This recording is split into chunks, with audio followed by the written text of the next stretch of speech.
Oke, bentar. Check voice. Oke. Assalamualaikum warahmatullahi wabarakatuh. Halo semuanya. Semoga kita semua diberikan kesehatan dan bisa menjalani hari dengan baik di tengah adanya pandemi COVID-19. Nah, sebagai solusi di kala gabutnya WFH atau work from home ataupun kuliah daring buat teman-teman yang kuliah, kalian semua bisa dengerin podcast dari saya. Dan it is my first podcast. Kalau ada kurangnya ya mohon maaf sih. Intinya I try my best buat semuanya. Nah, untuk topik kali ini, kemarin saya dapat saran dari Oktarina itu tentang BUCIN, bucin, atau bisa disebut budak cinta. Nah, sebenarnya kalimat bucin ini saya baru tahu pas kuliah ya. Jadi dulu sebelum masuk kuliah ya taunya bukan bucin, kayak bojo, pacaran, enak-enak gitu. Itu bahasa-bahasa orang-orang dulu sebelum mengenal peradaban. Nah, kalau menurutku bucin itu kondisi di mana salah satu pasangan menjadi sangat mudah melakukan apapun, melakukan sesuatu atas nama cinta gitu. Jadi sebagai contoh ya, hari ini tuh saya udah capek banget kuliah, rapat, sama kerja, dan tiba-tiba mbak pacar ini telepon gitu, "Ayang, nanti main ya ke Kodam, kita beli es nyam-nyam." Nah, karena saya sayang banget ya, cinta banget, gak mau dia kecewa, ya bakal saya lakuin walaupun saya full day bener-bener sibuk, udah capek gitu. Nah, kayak gini sih menurutku definisi dari bucin, atau simpelnya kita menomorsatukan cinta di atas segalanya. Nah, orang kalau bucin ya, mau dikatain kayak apapun sama temen-temennya, gak bakal ngaruh. Dia bakal tetap bucin, karena ketika orang bucin itu logika atau pikiran udah kalah jauh sama hati atau perasaan. Jadi kadang kalau kita sebut teman kita yang bucin itu bego, tolol, goblok dan lain sebagainya, ya gak salah. Karena kita memandang mereka dengan logika, kita memandang mereka dengan otak dan juga pikiran kita. Karena orang bucin itu udah gak masuk akal, kelakuannya tuh udah gak masuk akal. Badan sakit-sakitan, pikiran banyak beban, tapi tetap nyempetin waktu buat pacaran. Lost doll, penting bucin, penting pacarku gak ngamuk. Tapi kalau kita melihatnya pakai hati lah, pakai perasaan, orang bucin itu orang yang tulus, baik, sabar, pengertian sama pasangannya, peduli juga, mau nemenin. Jadi kita juga 100% gak bisa menyalahkan orang bucin ya, karena mereka cintanya pakai hati atau perasaan. Jadi logika sama pikirannya udah gak masuk gitu. Jadi orang bucin tuh semuanya pakai hati lah. Logika di nomor 10 kan mungkin, udah ditinggal jauh gitu. Dan bucin itu ya kan budak cinta, otomatis ada yang jadi bosnya cinta gitu. Budak sama bos. Jadi dalam prakteknya pasti ada yang diuntungkan, ada juga yang dirugikan. Banyak yang bilang, "Aku gak bucin kok karena dia juga bucin ke aku." Teman-temanku sering bilang gitu ketika dikatain bucin. "Enggak, aku gak bucin, soalnya dia juga bucin" gitu. Nah, menurut saya itu gak gini konsepnya. Tapi kalian itu bukan sama-sama bucin, tapi kalian sama-sama berjuang untuk cinta kalian. Anjay Anto. Canda cinta. Nah, ini yang perlu dipahami oleh kaum jomblo ya, terutama teman-temanku yang jomblo, karena banyak banget ya. Jangan dikit-dikit ngatain temennya yang udah punya pasangan bucin. Kayak gini contohnya, "Alah bucin aja cok," gitu. Diajak ngopi ruwet, "Asu bucin aja, mati dikubur bucinanmu konco." Nah, itu biasanya teman-teman saya gitu, dan itu nggak boleh ya, nggak boleh. Jangan sampai kayak gitu. Itu nyakitin hati seseorang dan nggak baik. Mending kita tanya dulu gitu kan, tabayun gitu, kayak, "Kamu kenapa sih kok jadi jarang kumpul sama anak-anak? Sekarang main sama pacar terus, kenapa?" gitu. Jadi kita tanya baik-baik. Kan kalau gitu jadi enak. Mereka mau cerita, jadi ketika mereka mau ngomong pun itu nggak malu-malu gitu loh, langsung terbuka. Jadi gini ya konsepnya teman-teman, Jangan jahat pokoknya sama temen sendiri.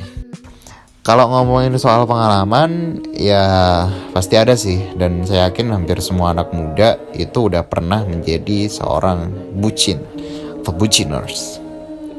Dan pasti rata-rata setelah mereka realize atau menyadari kalau mereka pernah bucin, itu pasti ketawa-ketawa sendiri. Kayak, anjing, aku dulu kenapa gini banget ya? Kenapa dulu aku mau ngelakuin ini buat dia? Malu bangsat. Kayak pasti itu jadi pengalaman yang lucu gitu buat diingat-ingat. Dan pasti saya yakin semua bakal ngerasa kayak gitu. Nah, pertanyaannya sebenarnya satu, kenapa ketika udah putus, ketika udah selesai, kita ngerasa kayak gitu, kita ngerasa aneh? Ya karena kita udah nggak ada perasaan sama dia. Otomatis kita bakal pakai logika buat melihat itu semua, buat melihat pengalaman itu semua. Dan seperti yang saya bilang tadi, bucin kalau dilihat dari kacamata logika atau pikiran itu pembodohan. Fix, no debate.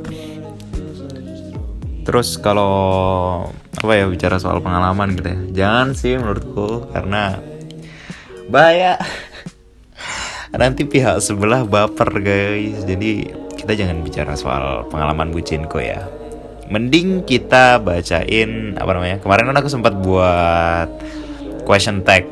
Itu teman-teman aku minta ngisi pengalaman percintaan mereka. Jadi ya mending kita bacain pengalaman teman-teman yang sudah di-share atau bisa dikatakan mereka setuju gitu buat dimasukin dalam podcast. Jadi jangan pengalamanku, karena ya nanti aku diserang lagi Hyung sama doi, bahaya.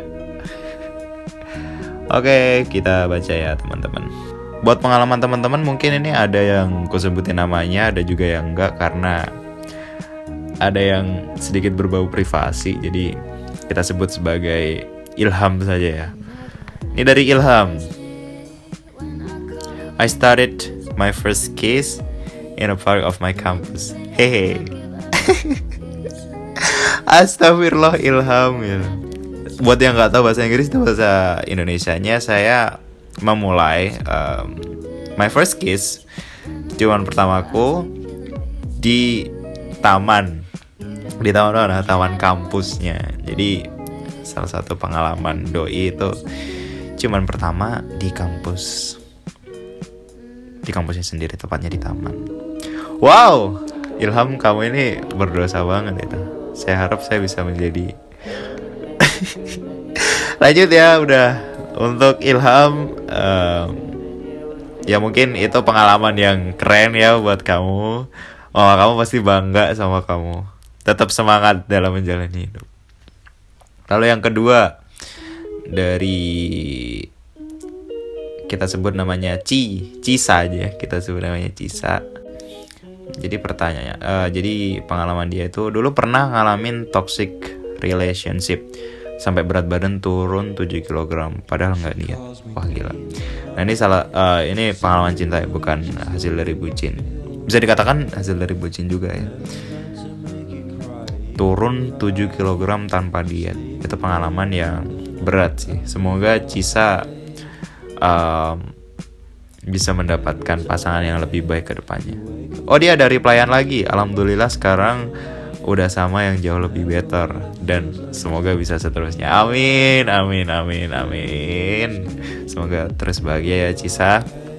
Ini bisa menjadi pelajaran loh buat teman-teman, bahwasanya ketika kita mendapatkan badai, ketika kita mendapatkan toxic relationship sekarang, kita yakin aja pasti kedepannya kita bakal dapat yang lebih baik.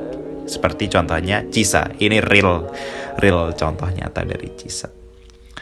Lalu yang ketiga dari Nindi. Cowok tuh peka nggak sih? Heran aku ya. Heran gue anjing. Sebenarnya ini secret ya dari cowok-cowok yang harus saya sebarkan ke cewek-cewek.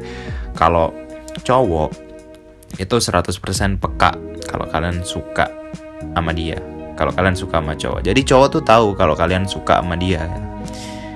Nah, jadi simpelnya gini, kalau dia nggak respon cinta kalian, kalau dia tetap sama aja kayak bodo amat, nggak peduli dengan kalian, dalam artian kalian nggak dapat cinta kembali, ya otomatis kalian tinggal pergi aja cari cowok baru gitu. Dia udah nggak suka sama kalian, ya kayak gitu. Dan cowok tuh pasti tahu, yakin aku. Kayak gitu ya Nindi. Jadi kalau dia nggak peka, itu bukan nggak peka, karena emang dia nggak mau sama kamu. Astagfirullah, jahat banget. Intinya kayak gitu nih. Dari Linda. Ntar ya, nggak kebaca Hyung. Gimana nih? Nggak mau berjuang lagi, cinta sepihak hanya berakhir kekecewaan. Talah Linda, kasihan banget ya kamu. Ya, menurutku cinta itu kayak investasi ya teman-teman. Kalau kalian bisa memprediksi, kalau kalian bisa membaca keadaan dengan baik, otomatis kalian bakal dapat ijo, kalian bakal dapat untung ataupun surplus gitu dalam investasi saham kalian. Tapi kalau kalian nggak bisa baca sikon, nggak bisa baca keadaan, ya otomatis kalian bakal dapat merah atau dapat rugi gitu dari investasi itu semua. Jadi jangan berjuang ketika dia belum berjuang gitu. Berjuanglah ketika kalian melihat bahwasanya dia juga cinta sama kalian. Jadi sometimes kita harus pakai hati dan pikiran secara bebarengan sehingga nggak menyakiti satu sama lain, kayak gitu ya. Terus yang kelima dari Doris.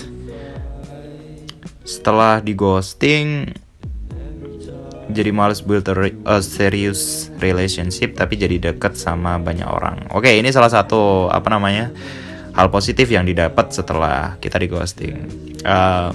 Sebenarnya Doris nggak kamu aja yang di ghosting ya, aku juga pernah di ghosting. Pengalaman yang sangat menyenangkan di ghosting oleh seorang wanita gitu.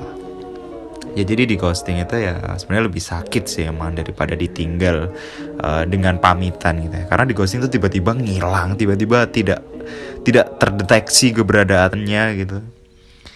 Dan ya dia tetap fine-fine aja, tiba-tiba dia muncul dengan cowok lain. Fuck you. Ya. Jadi Doris ini di ghosting, terus dia malas buat serious relationship, dan dari situ dia jadi dekat sama banyak orang gitu. Mungkin di sini Doris, dia jadi fuckboy guys. Doris jadi ada deketnya aku sama beberapa orang ini cuma karena pelampiasan, karena belum move on gitu. Jadi dia tanya apa deketnya aku sama beberapa orang ini cuma karena pelampiasan, karena belum move on. Ini jadi Doris adalah salah satu cowok tulus yang berubah menjadi joker guys. Jadi dia tersakiti hatinya. Sebenarnya ini beda-beda orang ya. Beda-beda orang bakal punya respon yang berbeda ketika mereka di ghosting, ketika mereka ditinggal, atau ketika mereka putus cinta. Tiap orang tuh punya responnya masing-masing. Ada yang seperti Doris yang dia menjadi deket sama banyak cewek. Ada juga yang mereka introspeksi diri. Jadi kenapa sih aku di ghosting, kenapa sih aku ditinggal, dan lain sebagainya. Mereka introspeksi diri dan mencari kebenaran, sehingga dari kesalahan yang dia buat dia bisa memperbaiki untuk hubungan kedepannya. Ada juga yang mati rasa. Biasanya banyak cowok yang mati rasa gara-gara udah disakitin sama cewek. Jadi ini sebenarnya bisa juga, kalau pertanyaannya apa dekatnya aku sama beberapa orang ini cuma karena pelampiasan belum move on, ya itu bisa juga sih Doris. Tapi kalau menurutku mending kita stop aja, jangan berbuat berbuat hal yang kita rasakan gak enak ke orang lain. Kita kan di ghosting tuh gak enak, kita kan ditinggal sama orang lain tuh gak enak. Jadi kita jangan ngelakuin hal itu ke orang lain juga. Seperti itu. Anjay, sok bijak sekali. Terus dari Willy, tutorial jadi good boy dong kak. Simple aja sih. Tutorial jadi good boy itu kalian harus treat seseorang seperti kalian mau di-treat oleh seseorang. Dalam artian gini, tuh ribet banget ya faktanya. Aku bakal ngelakuin kalian kayak baik, terus nyenengin, bisa bikin bahagia, selalu ada waktu dan lain sebagainya. Karena aku pengen kalian juga seperti itu kayak aku. Jadi kayak gitu. Jangan berharap kalau kita udah berbuat baik, terus ada orang lain yang nggak berbuat baik ke kita, itu hal yang wajar gitu loh. Kita nggak bisa memaksa semua orang untuk berbaik untuk kita. Yang penting intinya kita tetap aja berbuat baik tanpa meminta timbal balik.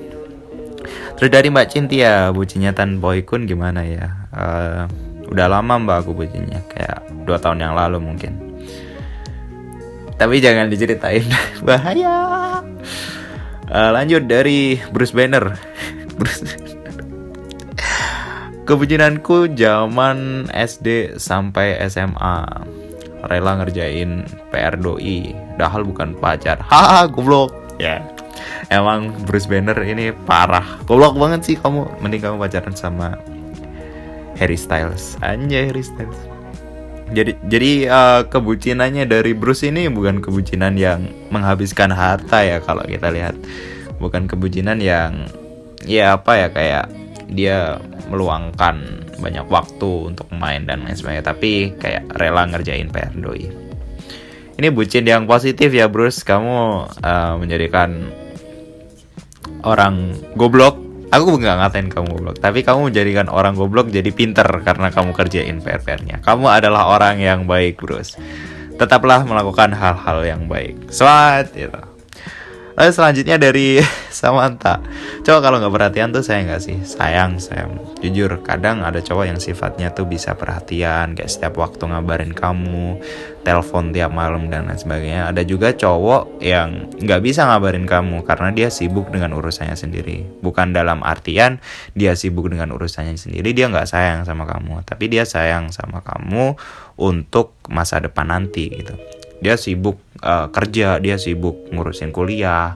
Yang itu tujuannya apa sih? Ya buat dia yang lebih baik dan dia pantas buat kamu untuk nantinya kayak gitu. Jangan kita mikir kayak suatu hal itu pasti impactnya hari ini juga, kayak kita ngelakuin hal ini impactnya hari ini juga. Enggak, kita harus mikir ke depan, jauh ke depan. Karena seorang laki-laki kalau dia perhatian terus sama kalian, tiap hari telepon, gak ada kerjaan dan lain sebagainya, ya buat apa kalian punya pasangan kayak gitu itu. Orang lelaki tuh harusnya dia punya tanggung jawab, bisa menafkahi kalian. Ya kalian harus bangga dong punya pasangan yang sibuk dengan dirinya sendiri untuk masa depan yang lebih baik. Oke, terus ini ada komen-komen gak jelas ya dari Ajis. Nggak tahu apa-apa aku, dari David, Males Vin, dari Rekiat. Haha, intinya penghujung tahun Konolab. Terus dari Lutki, harta tahta cewek Airlangga. Ya itu no debate sih. Mungkin ada salah satu cewek Airlangga yang tertarik sama saya, bisa di PC melalui Lutki ya. Dia salah satu biro jodoh. Lalu dari Vivi Alivia, aku kangen tapi ya udah lupain aja, nggak penting. Miskinnya kayak begini. Apaan sih anjing, nggak jelas goblok. Vivi Alivia goblok gila. Terus dari Virgo, iso gak nggak bahasa Inggris? Aku harap komen Raiso. Astagfirullah. Astaga Igo, kamu besok tak ajarin bahasa Inggris ya. Dari Mbak Jehan, ini yang terakhir ya teman-teman. Jatuh cinta terlama 12 tahun, setara peraturan wajib belajar. Yang Mbak Jehan itu, Mbak Jehan jatuh cinta apa ngerawat anak orang Mbak Jehan, anjay. Ya Mbak Jehan jatuh cinta selama 12 tahun. Itu Mbak Jehan jatuh cinta atau ngerawat anak sapi Mbak Jehan, atau ternak sapi Mbak Jehan, atau ternak kambing Mbak Jehan. Itu daripada Mbak Jehan menghabiskan waktu untuk mencintai seseorang, mending Mbak Jehan itu nikah gitu kan, punya anak 12 tahun, lumayan dia udah SD atau SMP kelas 1 tuh Mbak Jehan, daripada sia-sia gitu kan.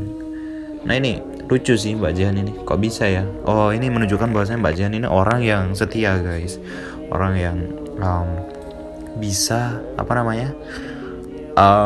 menjaga hati gitu. Walaupun banyak di luaran sana cowok-cowok yang lebih ganteng, lebih cakep, kalau Mbak Jehan nggak cocok, kalau Mbak Jehan nggak cinta ya bodo amat. Dia bisa 12 tahun cinta sama kalian. Jadi buat cowok-cowok yang pengen cewek tulus, ya Mbak Jehan ini solusi yang tepat. Nanti aku tag IG-nya. Ya mungkin itu aja ya teman-teman buat podcast hari ini. Ini lama banget sih karena banyak sekali komenan dari kalian semua. Ya hope you enjoy it. Terima kasih, sampai ketemu di podcast selanjutnya. See ya.